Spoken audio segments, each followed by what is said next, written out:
दूध का दाम। प्रेमचंद द्वारा लिखी दूध का दाम कहानी दलितों के प्रति समाज के द्वारा रवैयों को उजागर करती हुई एक कहानी है, जिसमें एक दलित को उसकी सेवा का फल तिरस्कार के रूप में मिलता है। कहानी का सारांश: बड़े बड़े शहरों में दाइयाँ, नर्स और लेडी डॉक्टर सभी हैं, लेकिन देहातों में जच्चेखानों पर अभी तक बंगियों का ही प्रभुत्व है। आगे भी कोई परिवर्तन होने की आशा नहीं है।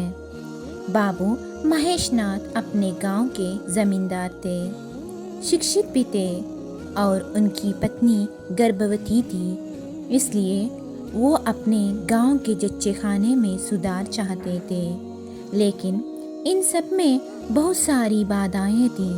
अगर कोई नर्स देहात जाने पर राजी भी हुई तो लंबी चौड़ी फीस मांगती थी। लेडी डॉक्टर के पास गए तो वह इतना फीस मांगती थी कि उनको अपनी आधी जायदाद बेचनी पड़ती, इसलिए उन्हें वहां जाने का हिम्मत ना हुआ। इसलिए जब उनको 3 कन्याओं के बाद चौथा लड़का पैदा हुआ तो वही गूदड़ की बहू ने बच्चा पैदा करवाया था। एक दिन आधी रात को चपरासी गूदड़ के द्वार पर आकर ऐसे चिल्लाया, पास पड़ोस के भी झांक पड़े थे।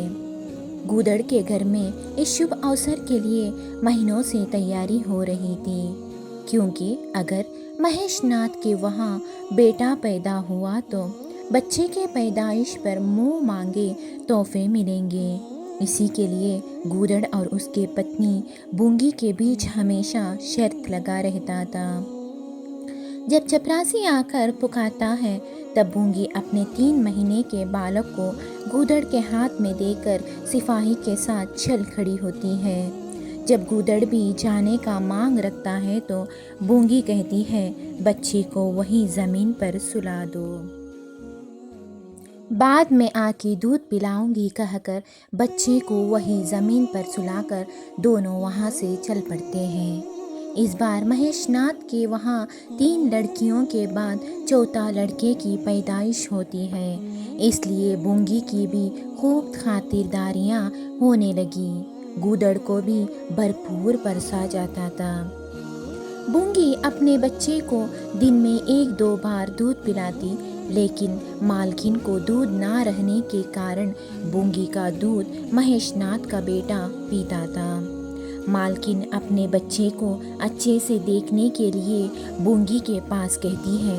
तब बूंगी मालकिन के पास मांग रखती है कि सोने के चूड़े चाहिए और गूदड़ के लिए हाथों के तोड़े की भी मांग रखती है।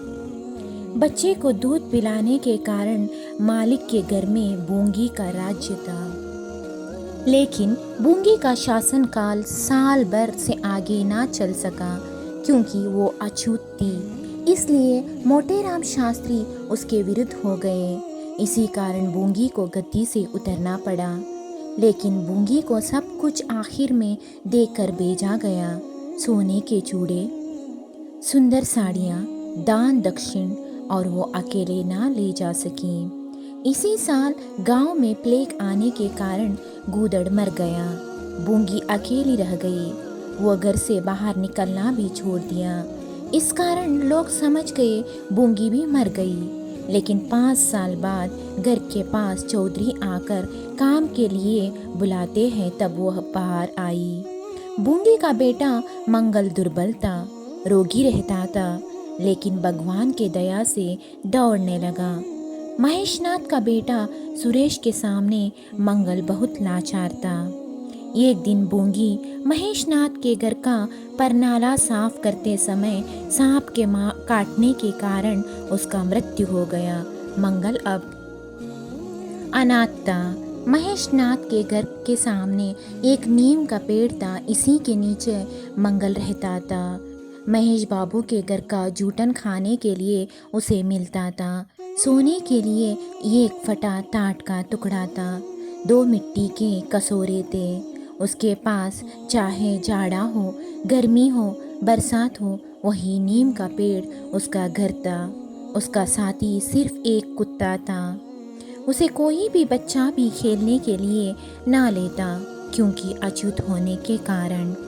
मंगल शाम को एक बार रोज़ अपना घर देखने जाता और थोड़ी देर तक अपने पिछले यादों को सोच कर रोता था। एक बार बच्चे खेल रहे थे, तभी मंगल दूर से खड़े होकर देख रहा था। तभी सुरेश उसे खेलने के लिए बुलाता है, घोड़ा करने के लिए कहता है। मंगल ना मानने पर उसे ज़बरदस्ती घोड़ा बनाया गया और सुरेश ऊपर बैठ गया। लेकिन बोझ ना उठाने होने के कारण सुरेश नीचे गिर पड़ा। रोते हुए माँ के पास जाकर शिकायत करने के कारण मालकिन मंगल को वहाँ से भगा देती है। मंगल और कुत्ता वहाँ से चले जाते हैं, अपने टूटे घर में जाकर बैठते हैं।